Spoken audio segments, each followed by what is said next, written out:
900 টাকা আছে স্যার। আমি যেটা পাবো না, যেটা আমাকে 2000 টাকা লাগবে, 2000 টাকা আর হচ্ছে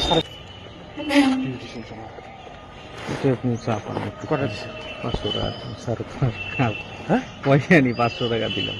তুই ওটা ইসে করিস, ওই অফিসের আছে তাকে তাকে দিস 500 টাকা। এ ওটা স্যার, মানবে না, ফলটা আমি নিয়ে কি করবো? ওটা শোনেন না, হ্যাঁ, আমি আপনাকে চা খাওয়ার জন্য দিলাম। না না, ওটা আমার আমার চা খাওয়ার দরকার নেই। আমার যেটা অফিসিয়ালি যেটা খরচ তুই সেটা দিয়ে দে।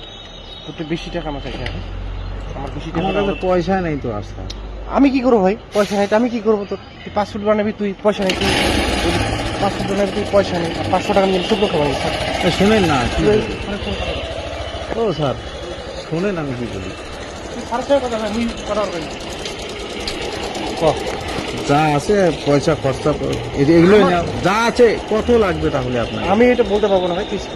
তুই সাড়ে ছয় কথা বল, আমি ফালতু টাকা নিয়ে শুক্র খাবার নিবি স্যার। কত টাকা লাগবে সেটিও বলেন। আমার 2000 টাকা লাগবে এখানে পাসপোর্টে। আর যদি না হয় তাহলে সাড়ে ছয় কথা বলে কোনো ব্যাপার না। আমার কাছে তো আর পয়সা নেই, খুশি করে দিতেছি যেটা আছে নেন না। না ভাই, পাবো না, যেটা পাবো না। 900 টাকা আছে স্যার। আমি যেটা পাবো না, যেটা আমাকে 2000 টাকা লাগবে, 2000 টাকা আর হচ্ছে সাড়ে ছয় মাসে কথা বলবো।